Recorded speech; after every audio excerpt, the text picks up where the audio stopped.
জমিনের মতো 5-7 জন আলেম যদি সংসদে থাকে, কোন নাস্তিকের বাচ্চার সেখানে ইসলামের বক্তৃতা দেওয়ার কোনো ক্ষমতা না।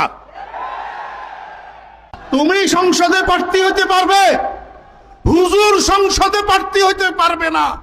কিরে বেটা সেরুমিয়া রেজুমিয়া, হালি সহ তো 4 আনা লাগিস না যে লোক, হালি সহ 1 হালি অত্তর করলে 4 আনা মূল্য হয় না।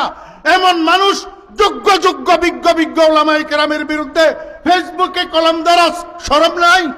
জমিন কার? আইন কার? ইসলাম শুরুই তো হয়েছে রাজনীতি দিয়া। ইসলাম শুরুই হয়েছে কি দিয়া? অতএব আলেমেরা রাজনীতি জানে না, না জানে? এই মুসলমান, তুমি নামাজ কলমা পড়ো, তুমি কেমনে বলো ইসলামে রাজনীতি নাই? হুজুররা কেন রাজনীতি করবে? মুহাম্মদুর রাসূলুল্লাহ সাল্লাল্লাহু আলাইহি ওয়াসাল্লাম রাষ্ট্র পরিচালনা করে নাই? এই মুহাম্মদুর রাসূলুল্লাহ সাল্লাল্লাহু আলাইহি ওয়াসাল্লাম রাষ্ট্র পরিচালনা করছেন না করেন নাই?